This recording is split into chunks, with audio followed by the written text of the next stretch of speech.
Hey, everybody, welcome back to another episode of Fix Your BS, the podcast where we dive deep into the belief systems that shape our lives and hold us back from achieving our dreams. I'm your host, Dr. Greg Pursley, also known as Dr. G, and in each episode, we'll explore powerful conversations and successful individuals across business, money, relationships, health, and personal growth. Join us as we unpack their journeys, challenge their limiting beliefs, and discover practical insights to help you build your dream life on your terms. It is time to fix your BS and unlock your full potential. Today's guest is none other than Javi, my man Javi. He is an amazing dude that I met last year. He is the COO of Pineda Company. They have started and grew multiple companies, get this, to do more than 8 figures per year. That's right, I said it, 8 figures. Most businesses in America never reach even 7 figures. And the fact that you can grow companies to 8 figures is absolutely amazing. So Javi, I'm so excited to have you here and to really talk about how you went through this journey with Ryan, obviously another friend of mine, Ryan Pineda, but really how you fit into that and how other people can really put steps into their lives to, reach their financial goals, their business goals. So thanks for being here. Yeah, thank you. And I do quite a few podcasts, and that was a great intro. Oh, thanks, man. That was awesome. I appreciate that. We try hard around here. That was sweet. Yeah, but like you mentioned, we've grown and scaled multiple businesses to 8 figures, predominantly in the real estate and then the education space.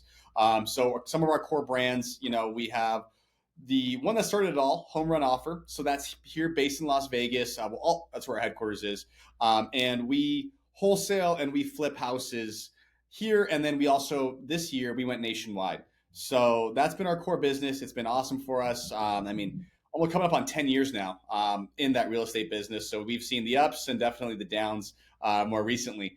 And then we moved over to the education space. So that is our Wealthy University, where you guessed it, we teach people how to invest in real estate. And we have products all the way from $97 all the way up to like $100,000 for the year, depending on kind of what your skill level is and what you're looking for. We've been in the crypto space. We've been in the drop shipping space, and some tough lessons were learned there. We currently also run a media agency. So we will run ads for real estate investors on social media to help them generate leads. So it's almost like a franchise model where it's Ryan, our CEO, it's his face, our ads, our landing pages, and then we just resell those leads to real estate investors. And that's something they're really excited for. Big vision for 2025, 2026 is to sell Lead Kitchen, hopefully.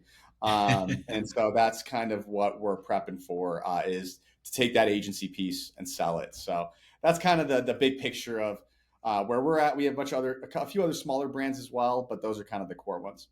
All right, so let's back up for a second, because obviously there's a lot going on. And one of the pieces of advice I typically give business owners or entrepreneurs or just people that are trying to grow personally, people that are in my groups anyway, is the biggest mistake I made was I tried to go too fast too soon, tried to do too much too soon. And obviously you're in a lot of different spaces, but you said you've been doing it over a decade. So let's go through just basically, if somebody's at level 1 and you guys are at level 10, you can't jump from level 1 to 10. What were the iterations that you went through? And also I'd like to know a little bit more about some of the failures, because people are afraid to fail, or they feel like because they failed, that's it, it's over.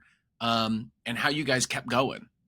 Yeah, well, number one, you only fail if you quit, right? So, that's the big thing for us. Number one, quitting was never an option. And luckily, because we spent a lot of time doing things that we're really good at, when we took some of these losses, we still had the revenue coming in from the other businesses. So to go back to your first question, or I guess kind of the origin story, so to speak, right?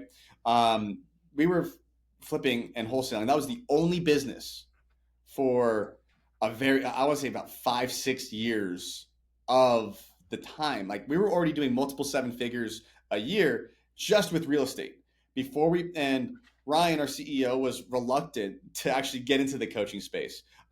He started getting big on social media, but it was only his first goal on social media, and this is probably 2017, 18, 19, was just to be the most known house flipper in Las Vegas.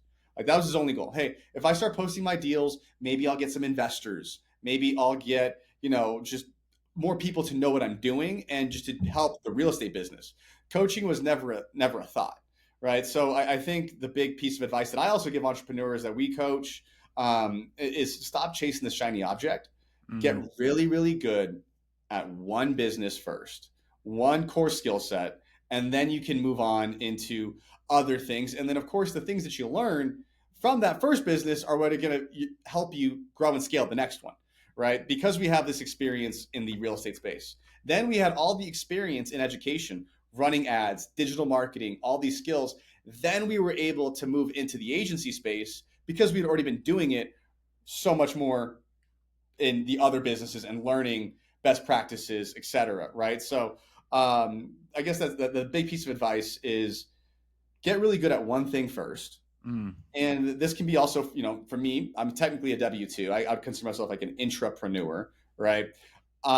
Even when I first started, I was just getting really, really good at sales. Then I moved into just getting really good at operations and building other skills. But I always started with one core thing first. Because what happens with a lot of people is, they start doing, like we'll say drop shipping, or they start doing stock trading, and they start trying to figure out real estate or whatever. And now they have like 8 different side hustles that they never figured out how to do one core business. And now they're stuck just not necessarily doing the thing that helped them grow. So. Well, there's this statement out there that a lot of people have heard, and I know you've heard it as well, but the average millionaire has 7 streams of income. All right. So unpack that for me from your perspective, because I can tell you my perspective afterwards too. But yeah. For me, the average millionaire became a millionaire through one stream of income, and then they diversified into several other streams of income. That's the way I see it, and that's just how I've seen it with all the other millionaires that we've coached and everybody else that we've been around. They get good at one thing, build up a business, then they start to diversify. And one side note, then I want to have your thought and your answer. But I love the people who are so worried about taxes in the very beginning. They're like, well, what about write-offs and all this? You have to make money first before you actually have to worry about your tax bill. And if you have a big tax bill, it's a good thing because it means you made a lot of money. So it's just focus on generating revenue first before you worry about anything else. Yeah, dude, I totally agree with that and love it.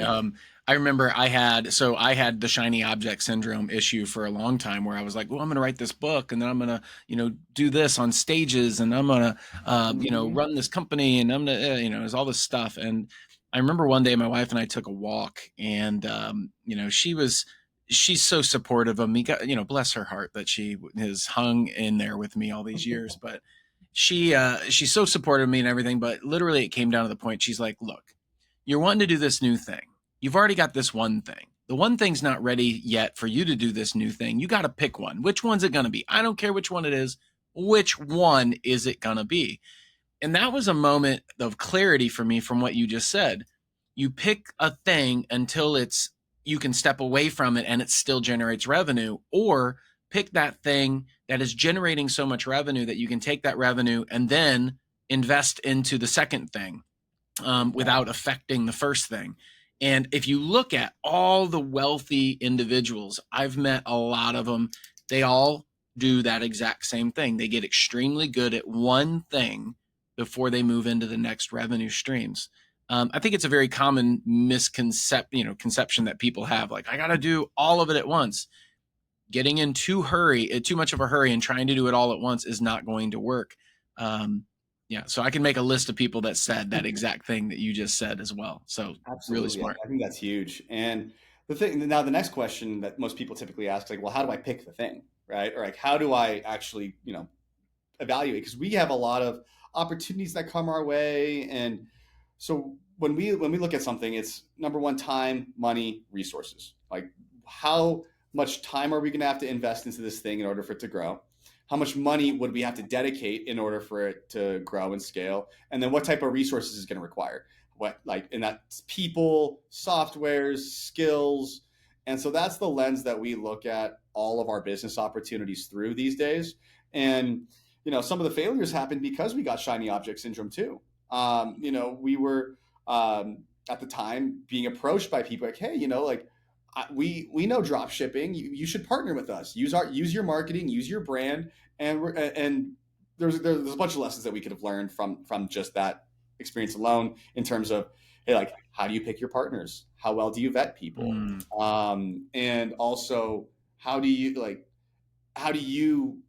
when you put your face on something, there's a different level of commitment because now it's your personal brand that's on the line. And for us, that's what makes all the money is the personal brand, at least for now. And we're trying to get away from that, with key man risk.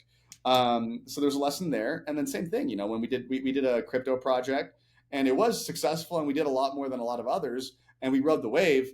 But again, the big lesson was just turning away from fads and because we knew we could make money. We can make money in a lot of different things, but it's what's going to be here for the long term and what's actually good long term for the business and what's not going to require a lot of time, money, or resources or minimal to get started and start seeing results. So that's kind of the big lens that we look at. I really love that. And what you're really talking about is get rich quick, possibly, or get rich for sure over time. 100%. And that mitigates your risk and reduces your risk to do it over time. And literally, I fell into that trap. And there's so many people that do, and obviously you guys do too. I think it's a very common trap, and you don't really understand it until you've really been through it. But I would suggest people listening to this you guys need to learn about Javi, learn about Ryan Pineda, learn about the companies, learn about me and my experience, learn about some of the wealthiest people that are out there, most successful people, and you'll see a very common theme where we all preach the same thing, like figure out what boat you're going to be in and freaking learn how to row that boat as best as you possibly can. Then you can start adding other things to your fleet of ships, but turn that boat into a freaking ship before you go jumping off into something else. So I love that, man. And it's so true. And it's so easy though. Like in today's society, people approach you. I get approached. Mm-hmm. I mean, I get approached probably a couple dozen times a week of just people wanting to sell me something or partner with something. And I'm not even to the level you guys are at, And so Yeah. it's crazy. And everybody wants something, right? That's Everybody wants true. something. And the tough part is all these opportunities, like I said, they could make money. Like I don't want to discount any of them. People have been successful in all kinds of crazy niches, right? It's just for us, and I think the lens that a lot of people need to look at things with is like, is this too good of an opportunity? Like I couldn't pass it up, right? Because if that's the case, then we'll take a look at it. But anything else where it's like, it just doesn't kind of align or whatever, like it's just we're not going to do it. Yeah. And it served us well over the last, year and a half, 2 years that we've really just been focused on our core businesses. We've seen everything, rise because of it, especially in the time where, it's the economy's they're definitely in a recession, regardless of what the media says. But we've been able to continue to grow during this time just because we've been so core focused on the things that we're doing and just going deeper until the well dries up, essentially. And so that's our big focus right now. Well, it's actually easier to get wealthy in a recession because so many people are scared to make the moves or to double down on what they're currently doing. They pull Mm-hmm. back. And when I took my chiropractic practice and turned it into an integrated medical regenerative medicine practice, I did that in 2020. The whole world shutting down. And I'm like, let's reinvest and let's make this even better. And let's make it to where we can produce 5 times as much as we used to and Mm-hmm. help 5 times more people in a new way that is similar to what we used to do, but just adding more products and services. And everybody thought that was crazy. Here we are about 5 years later, 4.5 years later, and the business is now operating basically without me or mostly without me. And that was a huge risk, if you will, but it was really doubling down on the boat I was in is really what it was. Exactly. Yeah. And so I'll follow up on that, and that's kind of where we're at today. Because just because you're doing the same thing or you're running the same business, just like you mentioned right now, it doesn't necessarily mean that you're doing the same thing or within the business or you're selling the same products, right? So for us, one of the big pivots that we had to make in our education business was how do we get reoccurring subscription revenue? Because number Mm. one, it's more attractive to an investor because at that point, we like the reason why a lot of investors don't like these information product businesses. Number one, it's because you have key man risk with like Ryan's face, like you have a guru's face, right? The Yep. other problem is it's not reoccurring revenue, right? Like for you, once you sign up a student, you got to go find another student. Yep. And the worst part too is with information. Once they get the information, they don't need you anymore. Either you're building a really good community, or you have to have some sort of reason to renew in the old model, right? And so for us, we're like, okay, all these problems, how do we solve for that? So number one, we created our low ticket community. So it's a $97 a month community, just straight subscription revenue, for two reasons. Number one was we need to offset our ad spend, so that way we can get leads for free. And so if we get leads for free, we get them into the community, and then we can upsell them into whatever coaching we need to. So that was kind of phase one. And then phase two was, let's just become a services vendor for everything that our community needs. So we rolled out a CRM, a deal finding software, and then also, again, the leads. So we created a way stickier product while everybody else is still just trying to sell coaching. Right. So now we're your business in a box. So we've changed to a subscription model for it used to be 10 grand for the year. It was what our coaching is. We dropped it to $1,000 a month, no contract. So, which is a big shift from everybody else in the industry, but it's your CRM, your softwares. We're going to give you leads every month too. And we're going to give you the coaching. So you're going to need everything. So if you end up doing one deal you're going to end up with us for a very long time, because we're your entire business. And so that's something that we've just seen the fruit from in the last, I just want to say like 3 months where we've really been rolling this out. So it's been great. But again, it just means we stuck to what we know really well, but we adapted and shifted in the market to and now we're eating the market share because everybody else is still trying to sell. Well, what you really did was you listened to what your customers needed and wanted. Mm-hmm. And then, like you said, you adapted. What you really did is you became more valuable. That's what you really did. The more value you have, or the more valuable you are, the more likely it is they'll stick around. I mean, 100%. you just took something and said, hey, okay, well, what else? Not only how can we generate more revenue for the company, but what is the value that our clients are really needing? And that's what really, I think, so many people are driven by money. And I was for a while. It was just money based, like how much revenue can we generate? But when you look at it and you go, how can we add more value to the clients or customers that we're serving? The money will actually just show up based on the amount of value that you have. So I love that you're talking about that. So things like monthly recurring revenue, even merchandise sales, if you have a brand that's strong enough, which I love your guys' logo that you guys have. I love it. I love all the different colors in it and how they match to specific parts of your company. Yep. You've also got things like intellectual property. I think that's something that a lot of people overlook. I read a book called Exit Rich, and that was a really, really good book. Sharon Lechter was a co-author in that. And that was good because most people grow their business and they just think, how big can we grow it? They don't think in terms of like, what investors are out there that would want to invest into my business or purchase my business at the end, and how can I make it the most valuable to make that happen? And then also, like you said, being a services vendor where you're getting this revenue for referrals almost, where you're saying, hey, we're going to provide the service and you guys are going to give us a percentage of the revenue that we send you. I mean, little things like that can add so much revenue, but add so much value and reduce the risk for the customer. So, man, I love all those ideas, all those points, and people should take note of that. You know, these guys are at level 10. So listen to what's going on. Yeah, I think the biggest piece of advice I give for anybody, even at level one, is just like you mentioned, go in and understand what other services and what other needs your client has when purchasing your product. And then you don't have to roll out your own proprietary things. Figure out who's a vendor in your space, who can you white label, or who can you just partner with and get a referral fee. Mm-hmm. Like that's such a simple way for you to generate, who knows, 20, 30, 40% more revenue for not having to do any more work. Just finding vendors who are doing the things that your client's going to need anyway. They're going to go with somebody. So you might as well just go with you. Or you might as well just connect the dots for them. And I think if you do that, you will generate way more revenue for your business with minimal work. And you've already done the work to get this customer to spend money with you, and they already know, like, and trust you. And so I would say the risk is in making sure that you find the right vendors and I would partners agree. that match um, your values, your core values, who you are.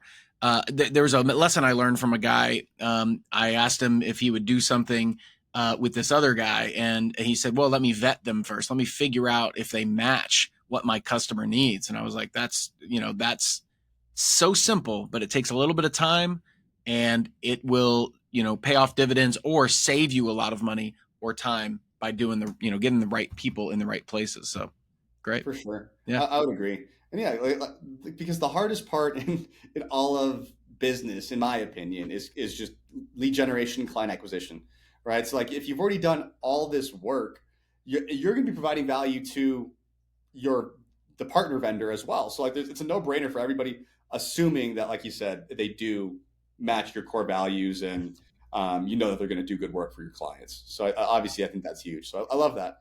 Well, nothing hurts a relationship more than mistrust, than being lied to, than something that is like, you told me to go to this guy and he screwed me over. So that comes back to you and who you are. One of my favorite lines by Hormozy is he talks about the season of no, and Mm-hmm. I realized I was saying yes to everybody, hoping to grasp at straws, but that really what that meant was is I didn't understand me. I didn't understand who I was serving or what I was hoping to really do. I was just hoping to pick something up by grabbing at everything. But once you actually define who you're serving, why you're doing it, who you're doing it for, how you're doing it, what the goal is, where you're headed, what your core values are, what your mission, vision, and values, all those things. Once you really understand that, you go, that doesn't match where I'm headed. And so you can say no pretty easily. Mm-hmm. And it's amazing because you'll see how much further you get with the thing that you're doing when you start saying no to everything else that's around you. And like I mentioned, I think that's what's been so powerful for us is if it doesn't match like these three buckets, we're not doing it, and we love you, but not right now. Because even previously, I mean, we were buying, we bought land in Costa Rica, we bought all kinds of other stuff that just like doesn't make sense for our portfolio right now. So I think that's huge. And what are you focused on right now? Like, so what's the big growth for you? Well, I have two things that I'm going to focus on the rest of my life that I just really love personally. And I appreciate you asking that because this is more about you. But two things that I love. I love helping people. So I started out as a chiropractic physician. I was a chiropractor for 15 years. And then I took my chiropractic practice, turned it into a regenerative integrated medical, which means we have nurse practitioners, medical doctors, doctors of chiropractic, neurologists. We have rehab, bracing, all sorts of different things that help with the mission of what a chiropractor does, but with a medical side as well. We get better results with less risk. That's really the goal there. So we're growing that, we're expanding that, we're taking that nationwide as well with our processes that we've developed over the 4.5 years. And then just for fun, because of the things I've been through in my life and the mistakes I've made and the successes I've had in not only my personal life, but also my business life. I have the Fix Your BS community, Fix Your Belief Systems. It's all about business and personal growth and development. It's how do you implement the right thought processes that turn into your beliefs so you can see the opportunities that are around you. So therefore you can, take those opportunities when they present themselves and actually grow into the person you want to become based on your terms, your life, your purpose, not everyone else's around you that they've told you who you should be your whole life. And I think it's fun because I get to help people and watch them have aha moments where they go, wow, I didn't realize I was living my dad's dream. He told me I should do this and this, but what I really love is this. And what I ask people to do is figure out what lights you up. What is the easiest for you to do? The thing that gets you the most excited. It doesn't mean there's not going to be hard parts to it. It just means like what gets you most excited. And what gets me most excited is talking to amazing people, helping them grow, helping them discover things about their lives. And then ultimately there's three things that I do for people. I help them have a lot of fun, help a lot of people, make a lot of money. Those are the three things that And money's not everything, don't get me wrong, but it does give you options. That's what I love about having money, is that it gives me options to do the things and help the people and do the things I want to do in life. So thanks for asking that. Yeah, I love that. And to your last point, people are always, money's the root of all evil, or if you're religious, it's harder for the rich man to go to heaven than through the eye of a camel. Sorry, through the eye of a needle. And I totally butchered that quote, but you know what I Yeah, mean. yeah, I get you. I know it's But harder for a rich man to go to heaven than a camel to go through camel the to eye go of through the the eye of needle. the needle. There Yeah. we go. Yeah, but in my opinion, and I think you share this view, money just amplifies who you already are. So if you were a great person without money, you're going to be an even better person with money. If you were a bad person without money, and you're going to be a worse person with money. And I think that's just so for me, and the reason why I'm motivated to make more money is, against, obviously I want to take care of my family. I want to do those things, but it's just, I can have greater impact in my community. I can do the things that I want to do with more resources. And that's just the name of the game. Right. And so that's the same thing with Ryan, he's so focused on just getting to the next level and exiting a business, because then he can go do more ministry, or he can go focus on whatever he wants to do, the next thing. So everyone just needs more money Yeah. at the end of the day. Well, and it's funny because I have different mentor groups as well from different price ranges, Mhm. and there's people that are in them that don't believe they deserve to have money because they've been told in their life that they're not worth it, or they believe that they're not worth it, and therefore the words they use are really demeaning about themselves, and their self-worth doesn't allow them to feel like they deserve to have resources or money or people around them with money. And that's so sad. I think the saddest thing is when people give up on their hopes and dreams and their purpose in life, and they just settle for whatever life they're currently living. Man, you have one life, one. 100 years from now, 200 years from now, for the most part, we're not going to be remembered. So you might as well do the things you love to do that get you most excited. So, something like my wife and I, we have a great relationship, and we've been married 20 years. And one of the best things about our relationship is we talk about what our dreams and our goals are often. So we have my dreams and goals, her dreams and goals, and our dreams and goals.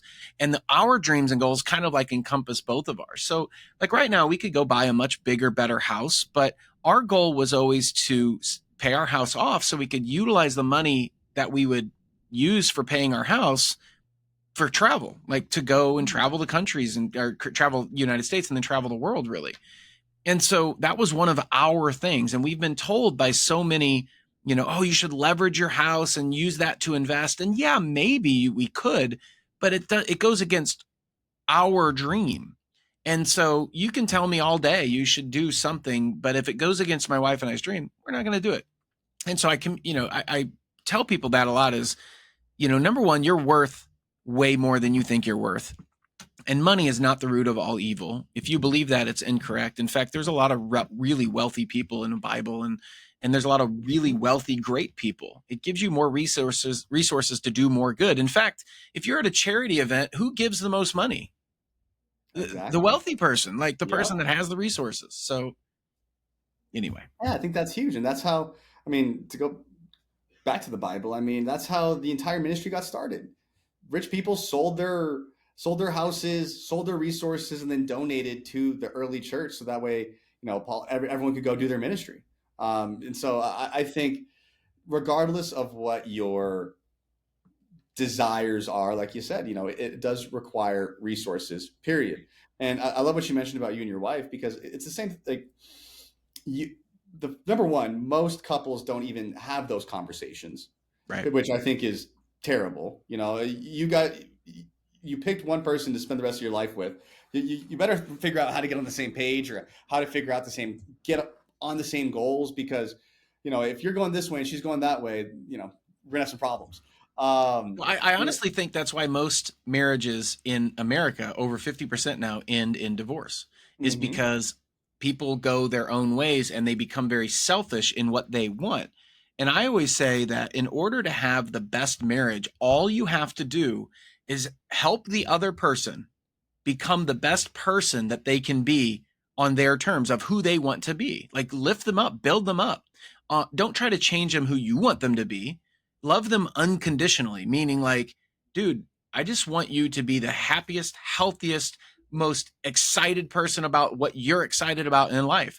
Like, for instance, my wife loves makeup and beauty, and she likes purses and bags and shoes and outfits and all sorts of that. And she will talk to me at length about them. I could care less for the most part, Mm-hmm. just because it's not something that's my hobby. But I'm like, how can I support you in this? And I don't just mean buying her stuff, but like, hey, there's an event that I would really love to go to. I'd be like, dude, let's go. I'll make that happen. Let's make it happen for you, because that's awesome. I'm excited that you're excited. But if it was the opposite of me being like, dude, if I told her that, you're like, I don't give a crap. I mean, I tell her that, don't get me wrong. But if it was in a demeaning way, Yeah, of like, course. like, I'm that's stupid. Why is Yeah, it? I like don't want to whatever. go to Yeah, you that. shut her down, and it's That's not. dumb. Yeah. So Yeah. what's she going to do? She's not going to open up to you again. Like Hmm. relationships are so much easier, I think, than we think they are. Um, that it's kind of funny. In fact, most of life, I believe, is easier than we think it is. Like we put a lot of definitions on things that make life harder. Like if you go into weight loss, let's talk about health for a second, right? You guys, obviously, you guys are fit. Your whole crew is basically fit. I love what you guys talk about in the whole wealthy way world, in Ryan Pineda's whole world. He talks about all this stuff, but health is not as difficult as we make it. Drink water, eat fruits and vegetables that are as natural as possible, eat lean protein, and do more activity today than yesterday. Those four things, you will lose weight, you will become healthier, right? If you want to add to that, get good sleep, have good thought processes, maybe meditate and pray. I mean, yeah, but the first four that I just mentioned, pretty simple. Yep. Making money, same thing. Go into learning a sales skill or learn a skill to where you become so proficient at it that you become more valuable, therefore you make more money. I mean, but people want the secrets, the I need it now type of mentality, and that is not the way the universe works at all. Well, yeah, it's just to use the fitness analogy, you still have to go to the gym. You still have to eat and transparently, if you just went to the gym, even with a terrible meal plan, you're still going to be more fit than somebody who didn't do anything, right? So, same thing can be used for business. If you just make phone calls and you're terrible at sales, you're going to have better success than the person who's still overthinking and doing a ton of research, right? Like the biggest thing that I've seen number one in the real estate space, and number two, just talking to a lot of wealthy people. I always say this: it's not the smartest people who succeed. It's just the ones who take the most action. And that's what the other reason why I love real estate too is just because it doesn't care how smart you are, doesn't care your education background. Literally, as long as you understand how to buy low and sell high, you're gonna make money. And as long as you're willing to put yourself out there. I think that's the hardest part for fitness, for relationships, for business. You have to be okay looking stupid sometimes at the end of the day. Again, like initiating those conversations to come back to relationships. Marriages end in divorce because, one day the husband and wife look at each other like, how did we end up here? Right? Because you didn't communicate, because you didn't take the time to figure out what your partner's goals are, or just even take the time to just do check-ins. Like, and I'm not saying you like, I think Dan Martell talks about it where he has like a weekly KPI meeting with his wife. Great, you can do that. Or you just have like regular conversation and you're going to have that communication. Same thing in business. If you're not meeting with, and personally, I hate meetings in business. Like I hate the KPI, but I know they're important because that's like, if we're not tracking it and if we're not having regular conversations to make sure that we're hitting the things that we need to hit at the end of the quarter, we're going to be wondering where all the money go. Yeah. Right. But Well, what you so focus on expands, right? I mean, that's what you're saying. exactly. What you Yeah. focus on expands. So if you don't focus on the Period. data, then guess what? You just are hoping things are going well. Correct. 100%. And it's so, I think regardless of, and like you said, if you just focus on your health, it's funny how all of a sudden you start actively getting better. Go on. Do you guys use goal setting a lot within your organization? Do you teach that within Um, your employees? We do. The tough part is because even though, like I said, we go deep on a lot of things, but we pivot pretty quickly and we run a lot of tests. And for example, we rolled out a new product a month ago. So our goals that we had for the quarter are now going to shift because we changed here. So we do quarterly planning. We'll sit down and we'll be like, okay, hey, what's the revenue you want to hit? How are we going to hit it? And we'll reverse engineer a plan. Um, However, we pivot so much that the plan gets altered quite a bit throughout the quarter. And then in terms of like with the employees specifically, um, we will like I'll sit down and be like, okay, like what are your goals? Why are you working here? And because we are in entrepreneurship coaching / real estate coaching, a lot of these people do eventually want to invest or do something. And so my job as COO partially is to help them see how they're going to get their vision achieved by working here. Whether Yeah. that be, hey, like how do we help you buy your first rental property? How do we help you flip your first house? And those types of things. So from a company like C-suite perspective, yes, we do have like our target goals. And then from like the employee perspective, I do my best to like make sure that they see their vision or their goals getting hit Well, here. I love what you're saying right there, though. With the business side, yes, you have to have goals. You have to have something to move everybody towards and get everybody to focus on in one direction. On the personal side, what I've personally run into, because we do have a whole system for working with our employees and their goals in order to hit their personal, professional, and financial goals. So we can align those goals with the company. One of the interesting things, and everybody listening to this really needs to pay attention to this, is that in the book, Think and Grow Rich, one of the things they talk about that sets the wealthy apart or the people that succeed apart is simply setting goals, having Mm. something to move towards, guiding your ship in a direction. And a majority of people, like in our organization, they do not know and they've never focused on setting goals. They don't know how to do it. What is your goal for your finances? To make more money? That's not specific. We have to be smart about our goals. Do you find that in your organization it's hard to get people to really set goals because they've just never done it? They've never been taught to do it? 100%. And that's why we as leaders have to help them see those goals. And so for us, it's a little bit easier because we're like, okay, like let's help you flip one house. Let's help you buy one rental property if that's what your true goal is. But you're right. No, my salespeople, if I walked outside right now and I asked them, hey, like, what's your revenue? Like, how much money do you want to make this year? They probably couldn't answer.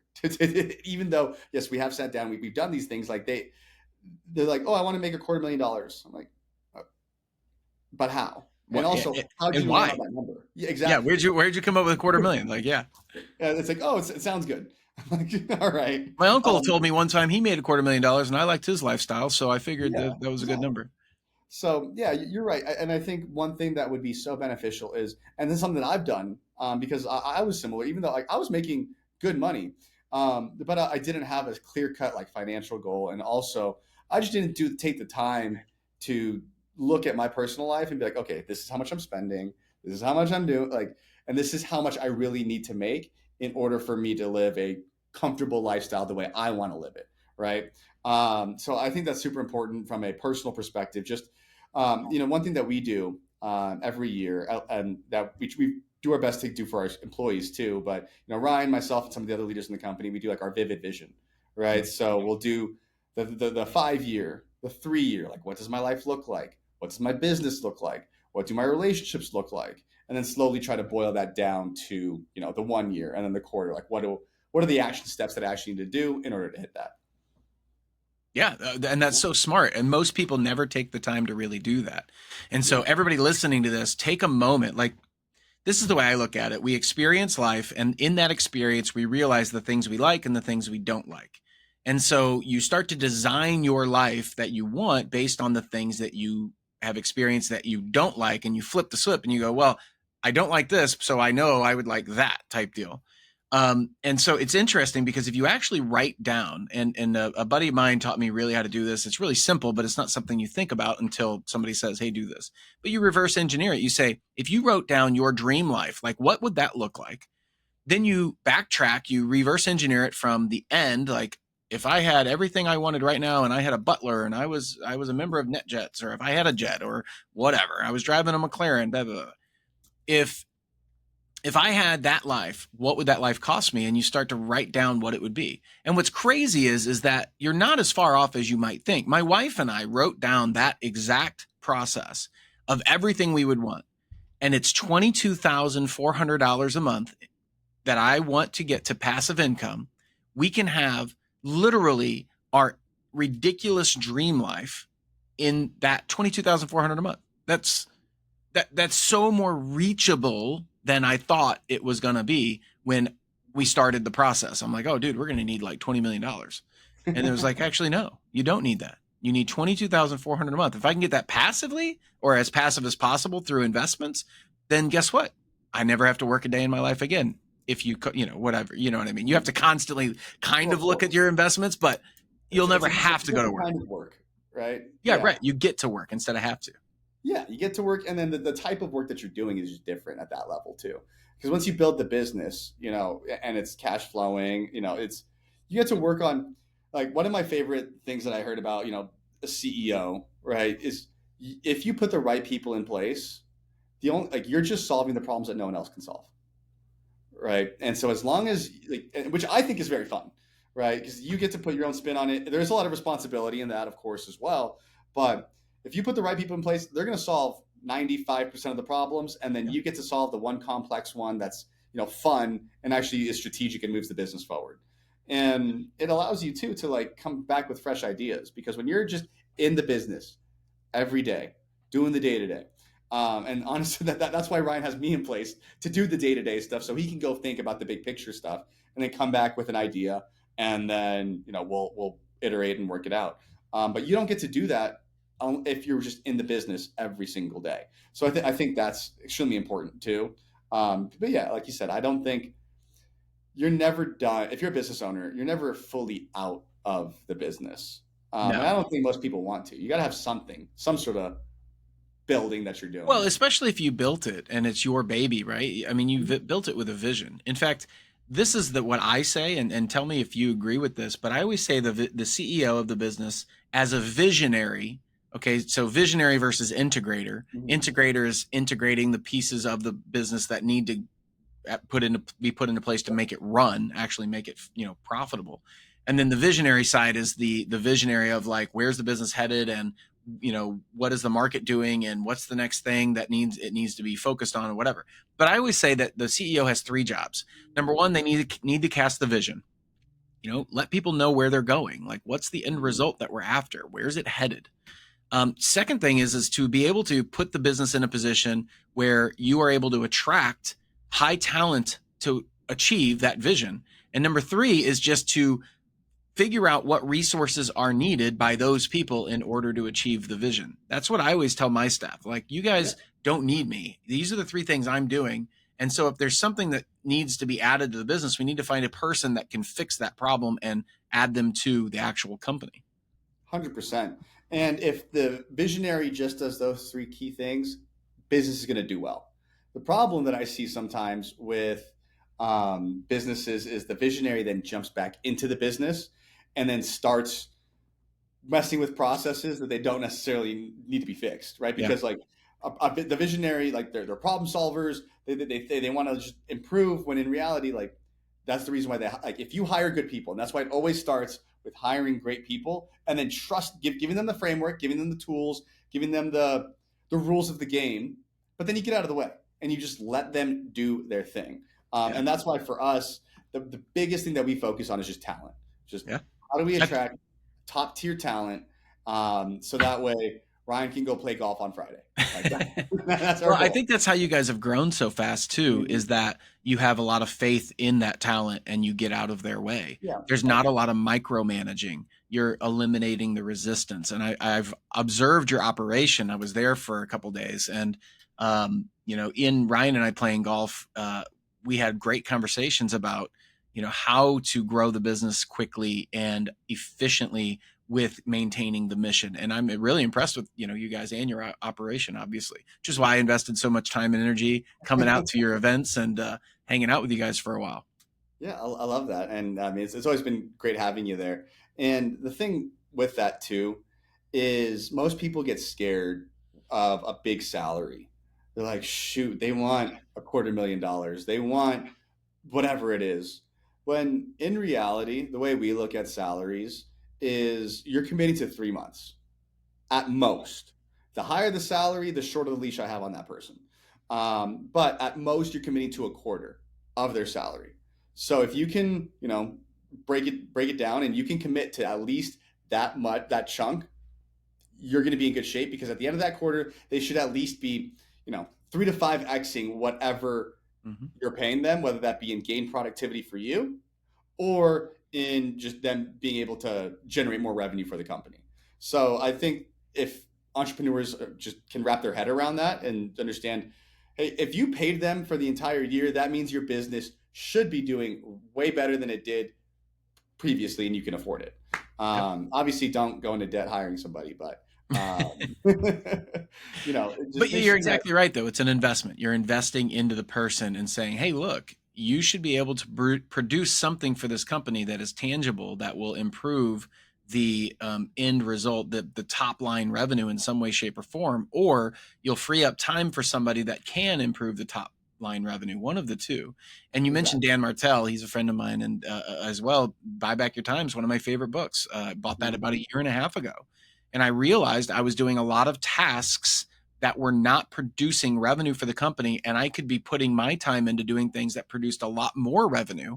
And so I Mhm. immediately hired an EA, an executive assistant, and said, hey, I need you to take care of these things so I don't touch them. So therefore my schedule, my time, my emails taken care of, my things that are being booked, flights and whatnot, all that stuff's done, and I don't have to think about it. So I can just produce and help other people get better. And that's how I'm able to do this, these things online, and this other venture that I'm doing, which is the Fix Your BS, group. So, um, any final things that you'd like to say, Javi, about, tips, anything that you just learned that jumps out at you that will help people that are listening right now, or the viewers that are they're actually watching this on YouTube?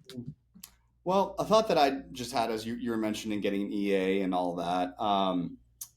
Global work, you can find somebody for a very cost effective rate that's extremely effective. Obviously, people know about the Philippines, but I've got some very smart people from Egypt, India, South America. So don't sell yourself short just because you might be a smaller business or you might be newer and cash flows tight. You can find somebody for your budget that can be very effective for your business, with global talent. Like I have a friend, his name's Jack McCall. He has a credit stacking company, and his entire business, it's him and his brother, and then everybody else in the company is overseas, and they do probably close to 8 figures. I know they do multiple, like high 7 figures a year with 2 U.S. based people, and then everybody else, I think he has like 16 people overseas. So I think as we grow, with just the global economy, I think it's easier than ever to find an EA or to find all of your employees overseas and with AI.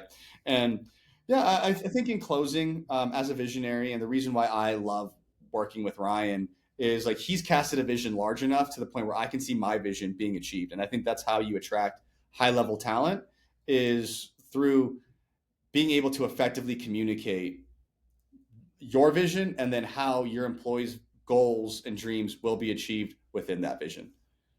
Javi, I totally agree with that. And everybody listening to this, if you're thinking about starting a business, if you own a business, or if you work for somebody that runs a business, you need to make sure this gets into their ear. In fact, share this episode with them so they understand that that is one of the biggest limiting factors of the business, is the ownership's vision for the company and where it can head.